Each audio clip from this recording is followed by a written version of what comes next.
What is going on, guys? Backwoods Bassin here, and today what we are doing is we are covering not top 10 but just summer bass lures to use, and just jump right into it. Okay, what I have first off is frogs. This is the Lunker Hunt frog. I just chose an exotic color, I don't know why.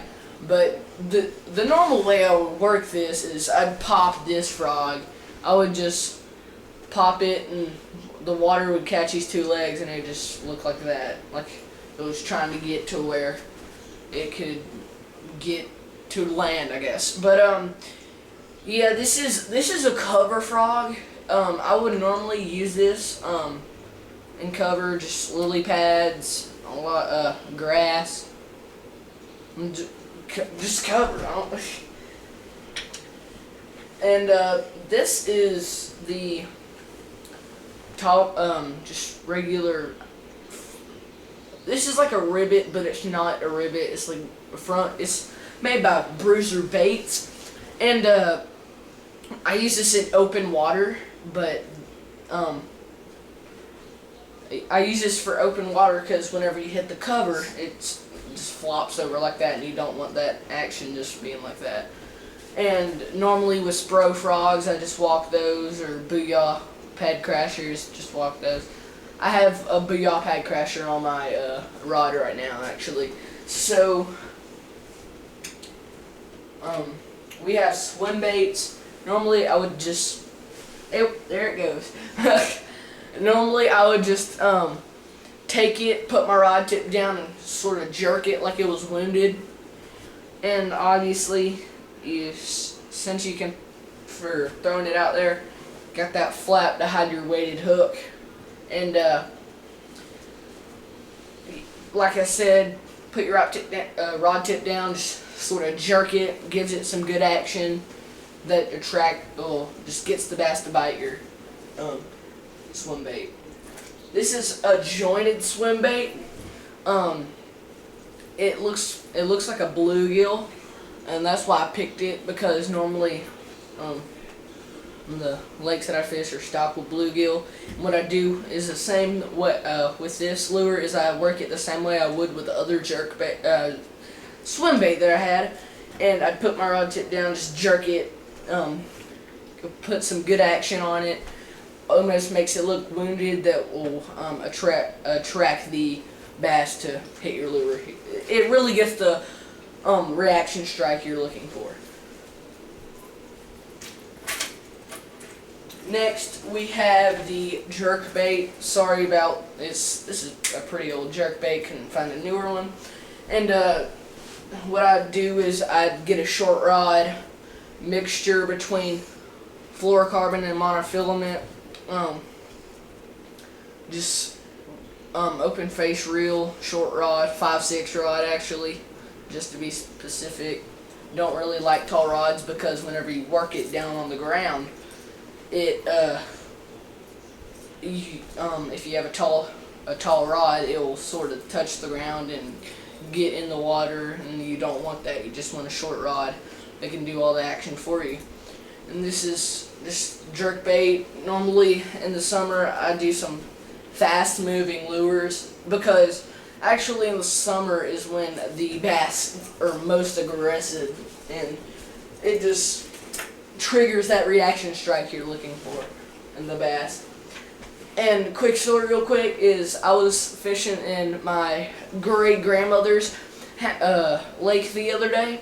And what I did is, my dad had a new Rapala jerkbait. I just threw it out like maybe 3 feet in the water, started jerking it. It looked really good. It was a white jerkbait. We threw it out in muddy water.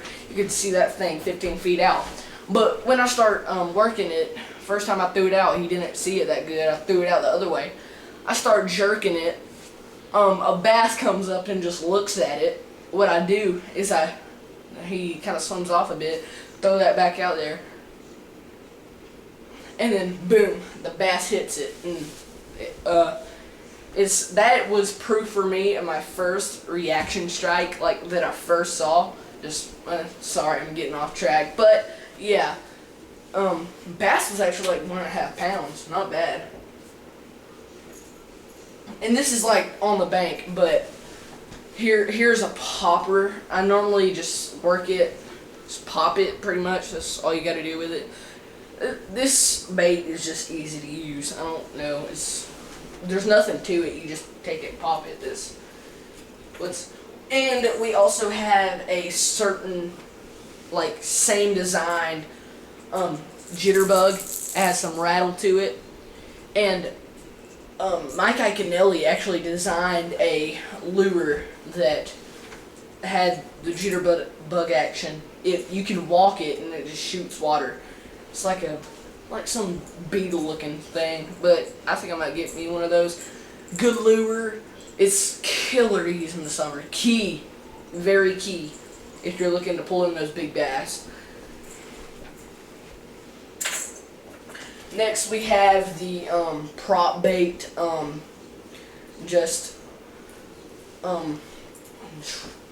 normally do a slow retrieve so the bass have time to notice it. And it's pretty much what I do with the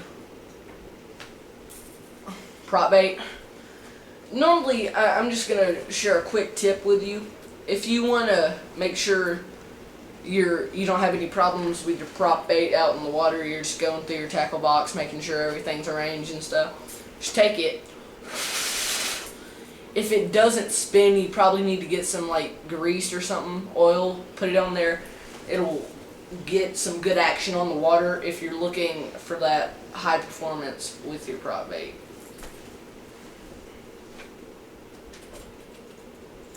And next we have just a topwater lure is normally what I call them. Like, I just call it a Zara Spook, but I'm just going to, this is by Livingston Lures. I don't know, I forgot what it's called, but this actually makes bait fish sounds whenever it hits the water. You walk this.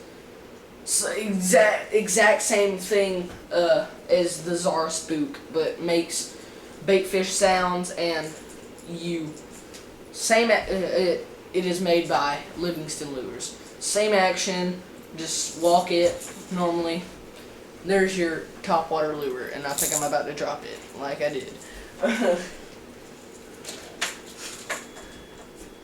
And next we have the Zoom Lizard. This is, I think, a Carolina blue color. I'm not quite sure, but this is what this is. I don't think it's Carolina blue, just some color. Normally, this is an all year round lure. Just my family members, they cannot go wrong with a Zoom Lizard. My dad actually that's all he fishes with, is with a Z-Man chatterbait, either culprit worm or Zoom Lizards. That's all he does. It's pretty much anything Zoom or culprit or like little chatterbaits. He fishes with different things. He just the Zoom Lizard, the culprit worm, and the Z-Man chatterbait is his go-to lures. Kind of getting off track here, but technique that I use. Sometimes I just scoot it across the bottom, Texas rig it.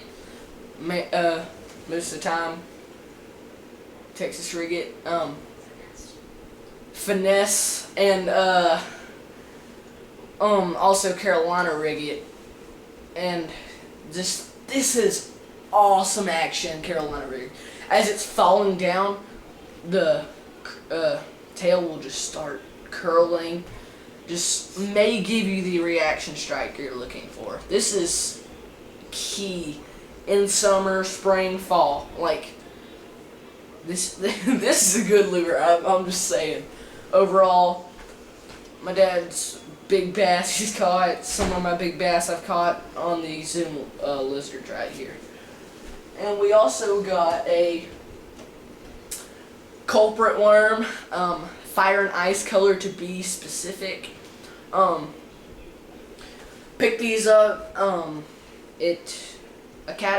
Bass Pro when I went to Tennessee. I picked these up at Bass Pro, and I actually this is kind of a look setup, but what I did is I took a black bullet weight, a Daiichi bloodshed hook that I got in one of my very first mystery tackle box videos. I took that, put a black bullet weight on it, and used this fire and ice culprit worm, and I called it the America rig. And whatever I did, whenever I first took this out, caught about 5 bass in maybe 30 minutes. Not bad actually, but this is the first time I ever saw a bass in the water, threw it out and caught it.